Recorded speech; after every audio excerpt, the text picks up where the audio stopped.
Let's switch things up here for a moment. I wanted to get your thoughts on Bisping's loss to Gastelum over the weekend in Shanghai. There's been a lot of backlash towards the UFC for allowing him to have such a quick turnaround after the loss to GSP. I'm wondering, where do you stand on that? I loved it. I thought it was great. Bisping's stock for me went up. Bisping's one of the few tough guys in this sport. Everybody's got a big mouth, but very few guys sign contracts. And we're seeing this right now with their biggest star and all of the other guys that don't want to fight one another.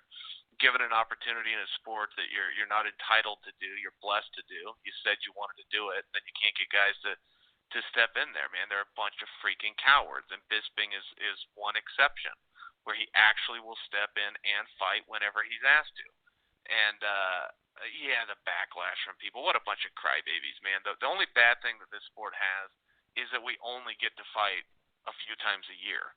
Again, back when this started, tournaments, it was multiple guys in one night. Some of my best memories, I was fighting two guys in one night. And I missed the big wave. I missed the 8-man tournaments. When I came along, it was only 4-man tournaments. So I got to fight a couple of guys in one night, but I grew up taking on 4 and 5 and 6 guys every single Saturday. So, not only are the fighters a bunch of wimps, now the fans are turning into wimps and saying that 3 weeks apart for a grown man that used to be world champion can answer for himself and he says he wants to do it. What a bunch of babies. Well, I certainly agree with you that he deserves a ton of credit for what he did, with that quick turnaround. However, I mean, I've always maintained that it should be up to athletes and fans and media alike. We really have no business saying whether a guy should or shouldn't fight. But do you think it was a misstep maybe by the commissioner of the UFC to put him out there in danger of taking, some traumatic brain damage? No, I wouldn't think so. I wouldn't think how much regulation do you need in this sport? We're the only sport in the world that's got oversight by the government. There is no free-standing democracy in the world that government oversees sport. The only place in the world where government has a hand in sport is in communist countries. One of the first things we did when we freed Iraq is we let their athletes go from the regime of Saddam and his crazy-ass sons.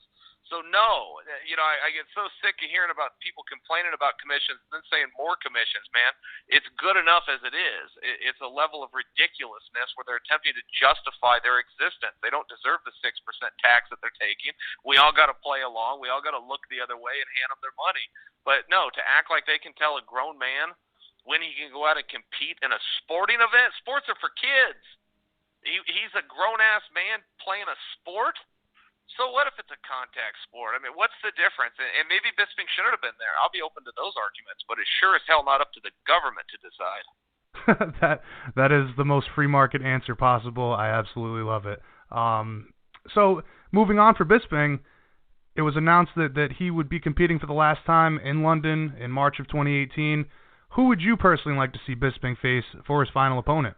Well, I don't want to see an easy fight. I don't like that when a guy goes out. I mean, there is a rule in this business. You pass the torch, and Bisping's had the torch for a long time. He's been a big draw on top of the bill. He's had the big belt around his waist. He's been getting big paychecks, and if he's going to go out, you don't get to take the thunder with you. Now, that doesn't mean he doesn't have his chance to answer for that, but, you don't bring in some bum against him. You got to bring in the right guy, and if he gets to go out on top, then good for him. But the rule in the business says you pass the torch. So I know that's not his plan. That's never any athlete's plan. But our story all ends the same way. It's face down and embarrassed.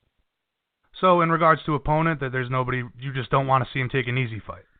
No, I wouldn't want to see him have an easy fight. I mean, you don't give a guy a gimme, and you're not giving him any favors by doing that anyway. I could go back 12 months ago and tell you about an unnamed guy named Robert Whitaker, who people would have thought was an easy fight. I could go back 36 months and tell you about an unknown 20-year-old kid named Kelvin Gastelum. Right. Anytime you put yourself in those spots, and all of a sudden you got a lot of pressure, and you could really go out the wrong way too.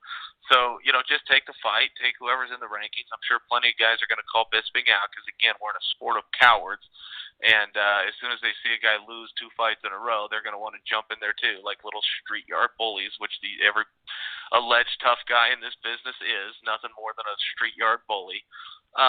Let him take his pick. He's at home. He's done some heavy lifting for the company. Give him a guy he's comfortable with, but then he's going to have to go out and fight. I mean, that's just the way it goes. You don't take the thunder and ride off into the sunset, man. This isn't the movies. This is business. You pass that torch. Yeah, and I agree with you. He's definitely earned the opportunity to make that decision. And while not take an easy fight, definitely pick the one that he likes most. But you mentioned Robert Whittaker there. Do you think the GSP is going to defend that title against Whittaker, or do you think he's going to drop down to 170? I think he is. I think they don't fight Robert Whittaker. I know that's done verbally on both sides with no agreement on date, but that was part of the contingency for George to take the Bisping fight. Should you win, you take Whittaker. He said yes. I know things change in this business, but I accept George to be a man of his word, and I expect him to be at all times. And I know Whittaker would take the fight, and Dana White said it's happening. So I think for me to say anything different would be a little bit reckless. But let's see what happens there. Don't forget, the bigger statement here is that George will fight again. And that seems to be the narrative going around it, and it has landed on Whittaker's lap. But the bigger statement is George will fight again. If there's something that the office decides, in conjunction with George would be a bigger fight and make more sense to do, then there could be a dialogue there. But that's a little bit of a tough spot. The politics are a bit against them. The PR is a little bit against them. They didn't want to log jam these divisions, and it continually happens. They don't love doing interim championships any more than we want to see interim championships, but it's part of it, and it comes along. And when you've got a healthy interim champion and you've got a healthy champion, you got to put them together. That's just what the rules of the sport say. So let's see what happens. If something really big came about, if all of a sudden you could get a Conor and a GSP in there, I think we all have to have an open mind to it. Right. Especially considering financial obligations for the UFC at this point. Who knows? But I would agree with you that the rightful thing to do would be GSP versus Whittaker. All right. So, Chael, as always, we greatly appreciate the time, man. In conclusion, I guess let's get back to Bellator. Tell all the fans what we should expect in this fight with Rampage, and do you think, realistically, that you will be crowned the heavyweight champion in 2018? All right, I didn't want to do this, but since you forced it out of me, spoiler alert, Chael wins. Kaboom. Do you have a preference? Are you rooting for either of these guys to win? Do you really want to shut up Michael Bisping? Would you love to fight the legend in GSP? Does it matter to you who wins this fight? If it was my preference, I'd fight them both at the same time. I'm sure they'd sell tickets. But, I think on a personal basis, I think me and Michael Bisping are destined to fight. We were supposed to fight years ago, and it seems like the stars align to the point where everything screams fight him. But we'll have to wait and see. There's nothing saying that fighting GSP wouldn't be a great feat. If the UFC comes to you and says, Robert, we want you to headline the show in Perth. We know you're going to be the main ticket seller. We're going to pay you a lot of money for it. But we can't convince George St. Pierre or Michael Bisping or whomever it is. We can't convince the current middleweight title holder to come down and fight on your turf. Will you take a fight that's not a middleweight unification title fight if it comes to that? Depends how much money they're paying me. It's like if they are going to actually make some incentive for me to do it, then 100%. Like I said, I love fighting, and I like having hard fights. I like fighting the best of the best because that's how I'm going to build my rep. My reputation is going to be from beating these hard guys.